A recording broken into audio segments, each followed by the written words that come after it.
Bruce, as a screen tough guy, you're going to have to suffer what all movie heroes suffered. Challenges from exhibitionists and nuts asking you to fight, challenging you to fight. It's already begun to happen, hasn't it? Yes, it has. How do you deal with it? When I first learned martial arts, I too have challenged many established instructors. And of course, some other challenging me also.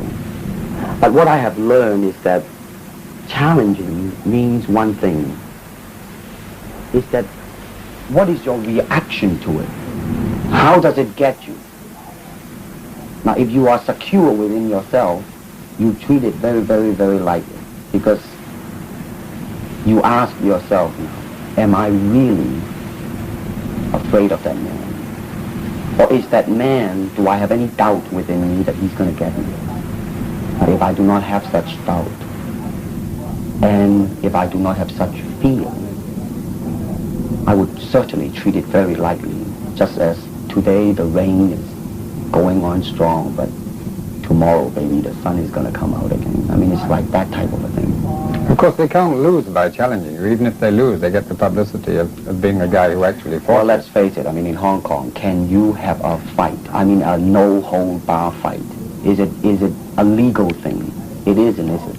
And to me, you see, a lot of things, I mean, you know, like challenging and all that, I am the last to know. I am always the last to know, man. I mean, I always find out from newspapers, from reporters, before I personally realize what the hell is happening. Bruce, you were teaching martial arts in the States, and yes. Two of your students were Steve McQueen and James Coburn. Did you find them tough people, the way they're portrayed on the screen? Well, first of all, James Coburn, definitely, is not a fighter. Lover, yes. I mean, he's really a super nice guy. I mean, not only that, he's a very peaceful man. He learned martial art because he finds that it is a very, very, it is like a mirror to reflect himself. You know what I mean? I mean, like, I personally believe that all type of knowledge, I don't care what it is, ultimately means self-knowledge. And that's what he is after. Now, Steve is very uptight. Steve is very high-strung, you know. Now, Steve, he can be a very good martial artist. But I hope that martial art would cool him down a little bit. Maybe make him a little bit more mellower and be more peaceful, like Jim. Did it achieve that, his time with you? Did you feel that perhaps he learned something from you? No, definitely not yet. First, because of shooting schedule and all that, I mean, he cannot have it on a regular basis. And secondly, he is still on the level right now of enjoying it as an excitement, like his motorcycle and his sports car, you know. Some for release of his whatever, anger, whatever, you name it. Bruce, how much of your screen personality is really you? I mean, you teach martial arts, so you're obviously very good at it. But of course, teachers are not always the best exponents or practitioners. Right. Are you able to take care of yourself, would you say? I will answer it, first of all, with a joke, if you don't mind. Oftentimes people come up and say, hey, Bruce, are you really that good? I said, well, if I tell you I'm good, probably you will say I'm boasting. But if I tell you I'm no good, you know I'm lying. But, all right, going back to be truthful with you, let's just put it this way. I have no fear of opponent in front of me. But I am very self-sufficient, that they do not bother me. And that should I fight, should I do anything, I have made up my mind, and that's it, baby. You better kill me before. Bruce, in The Big Boss, you play a man who's very slow to anger. Yes. He's shy, diffident. You even stay out of fights in the early scenes because of a promise you made to your mother. Yes. Is that a little bit like you, or is this just a screen personality? This is definitely a screen personality because as a person, one thing that I have definitely learned, and my life, it seems like it's a life of self-examination and self-peeling of myself bit by bit, day by day, is that I do have a bad temper, a violent temper, in fact. So that is definitely, some people that I am portraying, not Bruce Lee as he is. Well, as well as being an exceptionally successful film in terms of finance, it grossed more than any other pictures ever done in Hong Kong. The Big Boss does show some very explicit sex scenes, doesn't it? What's your reaction to being in bed with a lovely young movie star in front of the whole studio crew? Does it intimidate you? Does it worry you at all? Well, it certainly would not intimidate me, I can tell you that. Well, it's all right as long as the script justifies it. But I definitely do not agree to put something in there just for the heck of it because it is an exploitation. Like, for instance, when I start shooting The Big Boss, the first question was asked, hey man, how many thousands of feet of films, my English is getting terrible now, is it going to be? My reaction is that, first of all, why do I start fighting? You see what I'm saying? Yeah, motivation. Definitely. You see, but it seems like to be the thing now that they go for blood, sex, just merely for the sake of sex and merely for the sake of blood. May I ask you a question that's been puzzling me since I saw the film? Yeah. At the stage where you decide you're going to get revenge, and yes, that's obviously leading up to the climax, right, you suddenly decide to go off and make love to a girlfriend in a bordello. Yeah. What's the motivation for that? Now, the way I look at that, that was a suggestion of the director.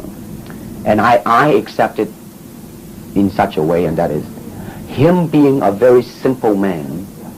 When all of a sudden he made up his mind that he's gonna go and either die, either kill or be killed, right? So he walked past by. It's a kind of a sudden thing of human being that a thought just occurred. Well, doggone it, man, such is the basic need of a human being. I might as well enjoy it, man, before I kick the bucket, like that type of an attitude.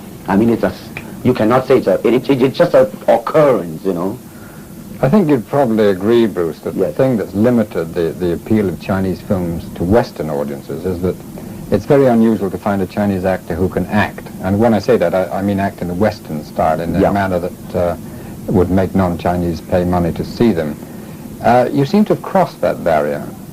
How do you think you've achieved it? Do you think it has to do with your time in the United States? Oh, You yes, studied there, didn't you? Yes, it definitely has, because when I first arrived there, I did the Green Hornet, television series back in '65. And as I look around, man, I saw a lot of human beings. And as I look at myself, I was the only robot there. Because I was not being myself, and I'm trying to accumulate external security, external technique, the way to move my arm, but never to ask and say what Bruce Lee would have done if, the word if, such a thing happened to me. When I look around, I always learn something, and that is to be always yourself. And to express yourself, to have faith in yourself. Do not go out and look for a successful personality and duplicate him. Now, that seems to me that is the prevalent thing happening in Hong Kong. Like they always copy mannerism, but they never start from the very root of his being, and that is, how can I be me? You see, I never believed the word star. That's an illusion, man. That's something public calls you. You see? And when you become successful, when you become famous, it's very, very easily to be blinded by all these happenings. Everybody come up to you as Mr. Lee. When you have long hair, they'll say, hey man, that's in, man, baby, that's the in thing. But if you have no name, they'll say, Boy, look at that disgusting juvenile delinquent. I mean, too many people are yes, yes, yes to you all the time, you see. So unless you really at that time have gone through quite a lot and understand what life is about, and that right now, man, some game is happening, and realizing such that is a game, fine and dandy, then it's all right. But most people tend to be blinded by it because, I mean, if things are repeated too many times, you believe in it and it becomes a habit. The danger is believing the public impression of you, That's isn't right, it? man. Your father warned you about the bad things in show business. Yes. Have you met them too? Oh, Apart from the illusion. I mean, of course. Of course. You seem to have come out of it remarkably well. Well, let me put it this way. To be honest and all that, I am not as bad as some of them. But I definitely am not saying that I am a saint. Okay? Well, could we go back to the fighting? Because Yes. like it or not, it's the thing that you're mainly identified with Yes. at this moment. You know a number of Unfortunately. styles of fighting, karate, judo, Chinese boxing. Yes. And it's a question you must have been asked hundreds of times before. Yes. Which do you think is the most effective? You see, my answer to that is this. There is no such thing as an effective segment of a totality. By that I mean, I personally do not believe in the word style.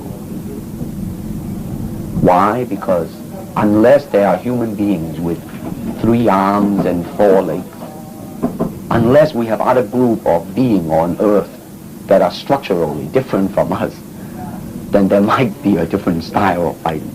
Now, why is that? Because we have 2 hands and 2 legs now. The important thing is how can we use it to the maximum? In terms of path, well, straight line, curved line, round lines, they might be slow, but depending on the circumstances, sometimes that might not be slow. And in terms of legs, you can kick up straight, same thing, right? Physically, how can I be so well coordinated? That means you have to be an athlete. That means you gotta have jogging and all this basic ingredient, right?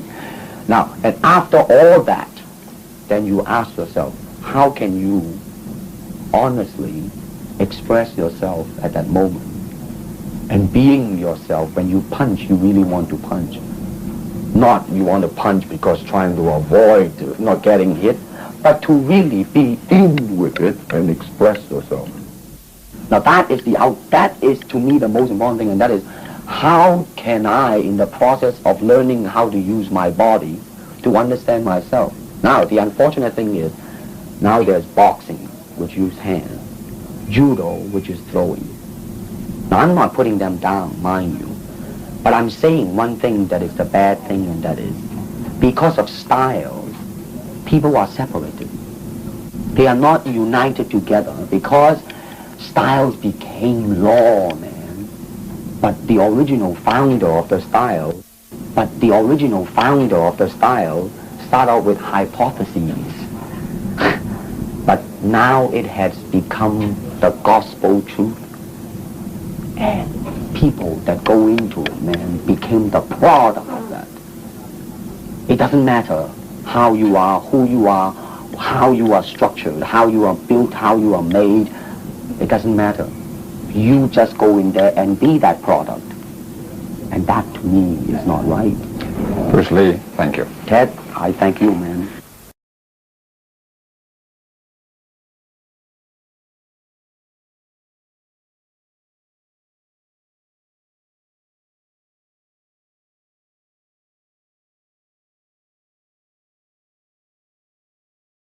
I want to ask you a little biography first. You were born in San Francisco, I understand. Right. 1940, November 27th, Sagittarius. Ah, a diplomat. And you moved to Hong Kong shortly after? Yes, when I was 3 months old. 3 months old, you moved to Hong Kong. Yes. And you were educated in Hong Kong? shortly, when I was, up to around 18 years old, I moved back to the States, and I was attending the University of Washington, Seattle. I see. What was your major? Are you ready for it? Yes. Philosophy, man. Beautiful. I understand you were a child actor in Hong Kong. Yeah, I started acting when I was around 6 years old. What kind of things did you do? Well, mainly on the important things. They're very important to me. For instance, Up to around when I was 18 years old, I did something like, a co-starring role. Other than that, it's kind of like, not that important. Were you in things with your father? Well, no, not really. My father was in the Chinese opera. A completely different thing, and I never did like that, Yeah. I rather like, to watch the Lone Ranger, I understand your father was fairly famous in the Chinese opera. Yes, he was. Is he still alive? Oh, he passed away in 1965. What was his name? Lee, L-E-E, and then H-O-I, C-H-U-E-N, so wait a minute, C-H-U-E-N, that's right, Chuan. I see. How many languages do you speak? Well, Cantonese, Yes. English, and a little bit of Mandarin. I see. And you make your films now in Chinese, I understand. In Mandarin, yes. In Mandarin they're made. Yes. I see. Was your mother in the theater too? No, she isn't. No? No. What is your nationality? What do you feel your nationality is? U.S., of course, because I hold a U.S. passport. I see. And, as soon as I finish with all these, things here, I would like to move, back and, just stay there, You will move back to the U.S. Yeah. May I ask, what is your height? How tall are you? 5'7.5". 7.5. And your weight? 140. 140? Yeah. And you don't have to answer this if you don't want to. What is your religion? None whatsoever. None. Do you believe in God? To be perfectly frank, I really do not. Okay. Did you ever have any other jobs besides being an actor? Yes. I was teaching martial arts. In the United States? Yes. In San Francisco or Los Angeles? Well, I had 3 schools, one in Oakland, one in Seattle, and one in Los Angeles. And then later on, I just closed them, and just taught private lessons. What were they called? My type of martial arts. Well, you're in Jeet Kune Do? Yes, exactly. I see. Is that what the school is called, the Jeet Kune Do school? Well, actually, I do not believe in schools, I don't know whether you have read my Black Belt magazine article. Yes, I have. You have. Well, more and more I believe, here is you have 2 hands and 2 legs. And the thing is how to make good use of yourself, and that's about it. Style kind of restricts you to one way of doing it, and therefore limiting your human capacity, I see. You said in Black Belt that man, the living creature, the creating individual, is always more important than any established style. Does this mean that you change your style all the time in karate? I mean this. I mean that man is always in a learning process, whereas style is a concluding, established, solidified something, Yeah. You cannot do that, because you learn every day as you grow on. When did you begin studying the martial arts? At what age? When I started? Yes. 13. 13. Did you study with any famous sensei? Well, I studied under YIT, MAN. Chinese, it's a Chinese art, That is the name of a man or the name of the art? The name of my instructor. I see. And what form of the martial arts was that? The style is WINT, and then CHUN. And is that anything, is that a Chinese form of karate? Well, actually, you cannot call it a Chinese form of karate because karate came after the Chinese Uh-huh. kung fu. I mean, it's Chinese kung fu, actually. Oh, it's kung fu. Yeah. Oh. I mean, all these, karate and all these things came after that. I see. Have you ever been married? Are you married? Oh, yeah, definitely. I got 2 kids. You do. How long have you been married? Oh, I've been married now for around 9 years. 9 years. What is your wife's name? Linda. Linda. Is she Chinese or American? She's American. She's American. What are your hobbies? What do you do to relax? What do I do to relax? Yes. Work. and work out and doing the things that I want, like taking movies and things like that. How many hours a week do you spend practicing Jeet Kune Do? Average around 2 hours a day. About 2 hours a day. Yeah. Is there a difference? You said something in the Black Belt article that there's no difference between a Japanese martial artist and a Chinese martial artist who come to Jeet Kune Do. Could you explain? Well, you see, like many people come to an instructor. Most of them, they say, hey man, like, what is the truth? Would you hand it over to me? So therefore, one guy would say, now, I'll give you my Japanese way of doing it. And then another guy would say, I'll give you the Chinese way of doing it. To me, that's all baloney, because unless they are men with 3 hands, or they are men with 4 legs, then there are different ways of doing it. But since we only have 2 hands and 2 legs, nationalities don't mean anything. I mean, these, you can say there are different approaches, We certainly must not limit to one approach. Yes. We must approach it with ourselves. Art is the expression of ourselves. Whereas if you go to a Japanese style, then you are expressing the Japanese style. You are not expressing yourself. You also say that life is a constant process of relating in talking about Jeet Kune Do. Yes. What do you mean by that? Well, you see, because, for instance, when I see a Japanese martial artist, I can see the advantage and I can see the disadvantage. In that sense, I'm relating to them, you see. And man is living in a relationship. And in relationship, we grow, you see. Yes. But this philosophy that you have, doesn't it go against much of what is taught in martial arts by normal instructors? Well, I guess because, see, most of them, they are so doggone stubborn, Yeah.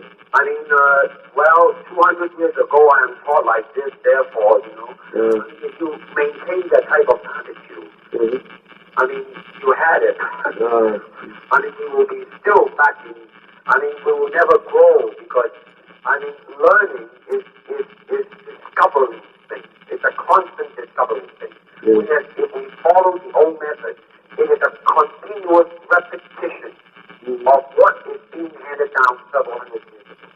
You said that at age 18 in 1940 you returned to the United States. You came back to where, Los Angeles? In where now? 1958, you came back to Los Angeles? 1959, I went to San Francisco first. And then I went up to Seattle. Oh, that's right. Then you went to school. When did you become a professional actor? That's a very funny story. See, because when I went back to the States, I really didn't think, I said, here I am with a Chinese. Not prejudice or anything, but really in realistic thinking. How many times in film is a Chinese required? Right. And when it is required, it is always branded as the typical, type, you know what I mean? Right. So I said, hell with it, However, in 1964, in Long Beach International Karate Tournament, I gave a demonstration. And at that time, William Dozier was doing the Batman and, and he saw it. So, he signed me up and I did the Green Hornet. And then I went on and, did that Long Street. So how long did the Green Hornet series last? It lasted for 1 season. That's all. The other was longer than that. Yep. And then it went into rerun in the Orient and did much better than it did in this country, did it? Well, in a way, it established me here in Hong Kong. Uh-huh. You know? Yeah. And then in you stayed in the States, did some Longstreet episodes, and then... Did you see the one that I taught James Franciscus? No, I didn't see that. I heard about it, though. Chance to, you know? Yeah. When you get a chance to, ask Paramount to show it to you. All right. Because it's worth seeing, really, because, that one, you know, Sterling Silverphone, you know? Him and I, we sit down and we wrote that thing together, you know? You and James Franciscus? Yeah. The first one. It's called, in fact, the name is called The Way of the Intercepting Fist. That's the name of the episode. Oh. Okay. They asked me to go back, you know, to do a television series. Warner Brother was committed, you know, they were offering me $25,000 to hold me to do a television series. This was after Green Hornet. Do it, you know? Then I went back to Hong Kong in 1971 and did a movie called The Big Boss. Right. And the damn thing just broke the all-time record. Now, Big Boss was produced by Raymond Chow? Yes. And the director was Lo Wee? Yes. How much did the film cost to make, do you know? How much it cost to make that film? Yeah. Very cheap. What is very cheap? Around 500,000 Hong Kong, which is like less than 100,000 US. And how much did it make? What was... It grows in Hong Kong alone, around 500,000 US. Wow. Now, so it broke all-time record, you know, and then, all the time before, Chinese scripts were kind of like, you know, unrealistic and really, overacting and a lot of these jumping around and, you know, anyway, all in all, it's not real, you know what I mean? So I came back and I introduced some new element into it, which is like, you know, when I kick, I really kick and, you know, and all that, you know, well... Isn't that dangerous? Let me say this. Ultimately, martial art is expression of oneself. And in your films, do you express yourself? Huh? You express yourself in your film? Yeah. Honestly, and as much as I can, you know. I did that, and then it was a huge success. And then the second... Wait, before we leave Big Boss, where was Big Boss filmed? Was that filmed in Hong Kong, too? Oh, it was filmed in Bangkok. And so the next one came out, and it broke the first one by over a million. Now tell me, was Lo Wee the director on Fist and Fury? Yes. And was Raymond Chow, again, the producer? Huh?